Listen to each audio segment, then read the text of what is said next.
Frank's lawyers scored Dorsey for his stand. The Atlanta Constitution, Sunday, July 20th, 1913. Luther Rosser and Reuben Arnold declare he is going out of his way to dictate to the grand jury.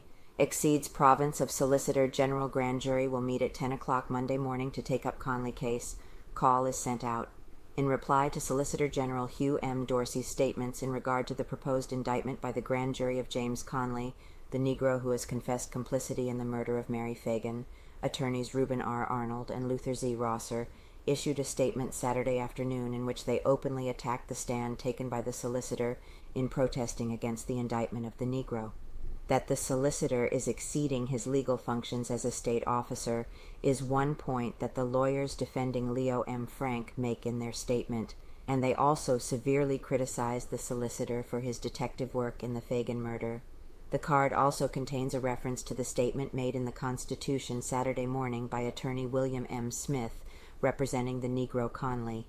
The card of the Frank defense takes attorney Smith to task for rushing to the aid of the solicitor. Solicitor General Dorsey also issued a statement in which he declared that he no more believed that the grand jury, when it meets Monday, would indict James Conley than he believes that Judge J.T. Pendleton will accede to the request of Frank attorneys to draw the veneer for the trial jury from the box containing names of grand jury venirmen. Roan out of city. Judge L.S. Roan, who is to preside at the trial of Frank, which takes place next Monday, a week from tomorrow, will be out of the city during the greater part of this week, and has requested Judge Pendleton to draw the venirmen for the trial. It became known that Judge Pendleton had been requested by the defense to select the venirmen from the grand jury box instead of from the regular petit jury box, and Solicitor Dorsey immediately protested to both Judge Pendleton and Judge Roan. There are something like 500 names on the grand jury list, and these men are presumably of a decidedly higher class of citizenship than the average among the list of those to be used on trial juries. The Frank defense, in taking that these men be the ones from whom the jurors would be selected, are said to have been working on the theory that a higher class and more intelligent set of men would thus be scored. Solicitor Dorsey stated, however, that such action would be irregular and that he was opposed to it. He declared that so far everything connected with the case had been done in the regular way, and that he wished no departure from this, or for Frank to be treated differently from scores of others who have gone on trial for their lives.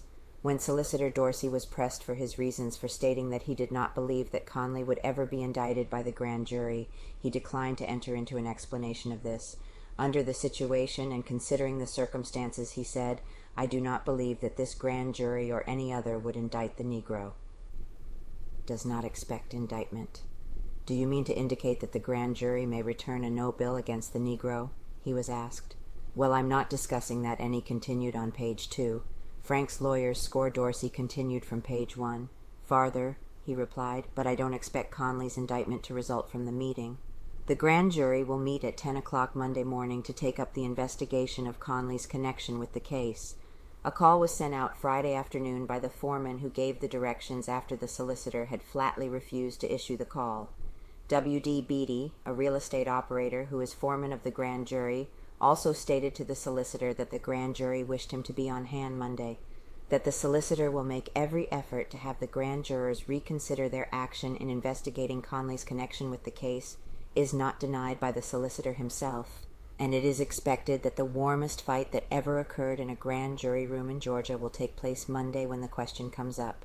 It is said that several of the members are desirous of following the wishes of the solicitor and letting Conley's case alone until the disposition of the indictment against Frank, whom he accuses, and the struggle between the two factions of the grand jury is expected to be a long and hot one before a decision is made. The statement issued by the attorneys for Frank's defense is in full as follows. Statement of attorneys. Counsel for Leo M. Frank have refrained from making a statement for the papers except under strong provocation. Clearly, counsel on both sides should refrain from any comment of or criticism on any action of the grand jury to be taken at its meeting next Monday, which might tend to hamper or limit the grand jury in their action upon the Conley case. The grand jury is an independent body. It is under the control of no one.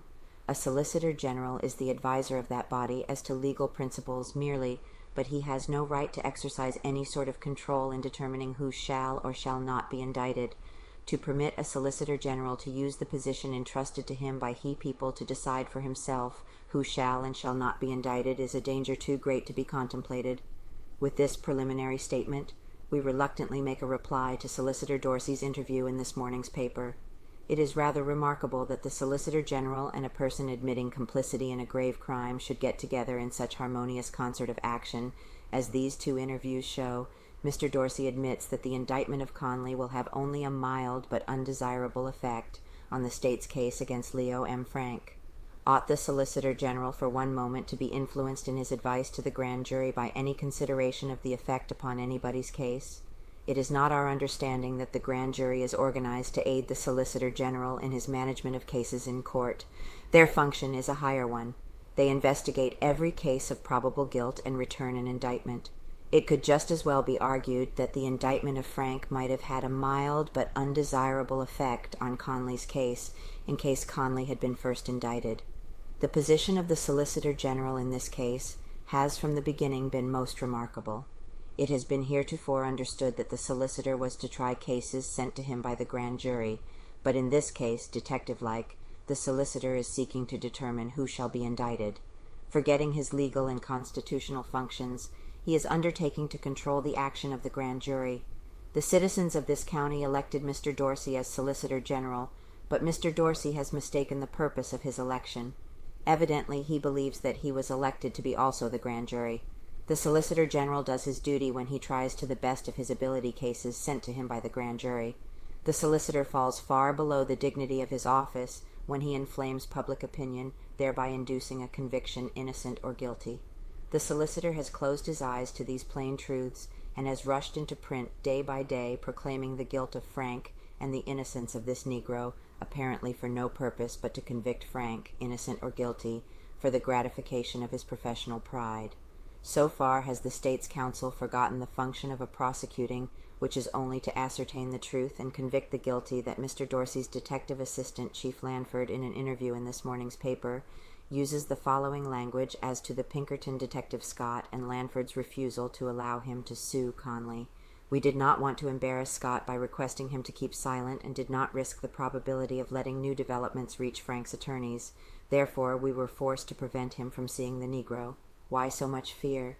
It seems therefore a matter for great endeavor on the part of the state, as the solicitor and his associate detective sees it, to keep whatever facts they rely upon to convict Frank from the defendant and his attorneys and the public.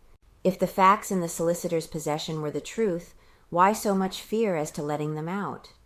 Is it possible that the effort is to ambush the defendant by the proof of circumstances on the trial which he has no opportunity to meet or explain?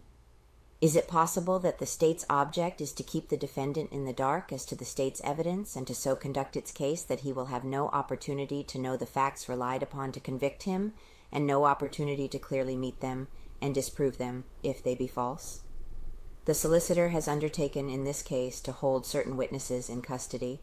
He undertook to do this in the case of the Negro Conley, but so fearful was he that the Negro might dare to tell all he knew that he went through the farce of requesting the Superior Court to no longer incarcerate Conley and to discharge him, and immediately upon obtaining this order of discharge, he went through the greater farce of having him loosed upon the streets, and then immediately and illegally returning him to the city station house, where he now is carefully watched, counseled, and interviewed by the solicitor, his assistant Mr. Hooper, and his detective assistants.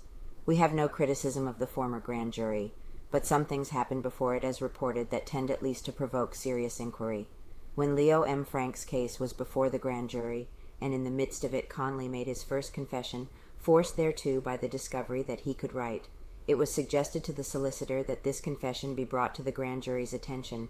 That would have been a fair thing to do. It was not done, and rumor has it that Mr. Dorsey directed that it be not done. One other thing is almost incredible according to the public prints. When the solicitor wanted a vacation, he was so afraid that the grand jury might act in his absence that he sought to extract a promise from these sworn servants of the state not to indict in his absence. When before was it ever suggested to a grand jury that they must await the termination of a pleasure trip before they should indict in any case where indictment was necessary? Little need be said in reply to lawyer W. M. Smith's interview given in support of the solicitor's petition. Relies on Smith. It is remarkable that the solicitor has to rely for support upon an argument made by Conley's counsel. It is, however, appropriate that he should bolster up the solicitor, as he depends mightily upon the solicitor to protect his Negro Conley. Conley's counsel realizes who is Conley's friend and rushes in print to his rescue. We are publishing this interview neither in an effort to have Conley indicted nor in an effort to have him not indicted. That is a matter solely for the grand jury.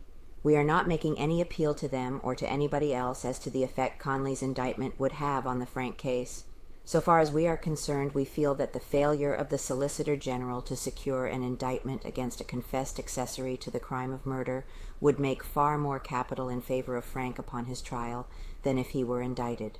We think any jury, and we think any community, would resent the rank favoritism shown this confessed criminal, Luther Z. Rosser, statement by Conley's lawyer. This Phagan case certainly has its surprises, said Attorney William M. Smith, Conley's lawyer.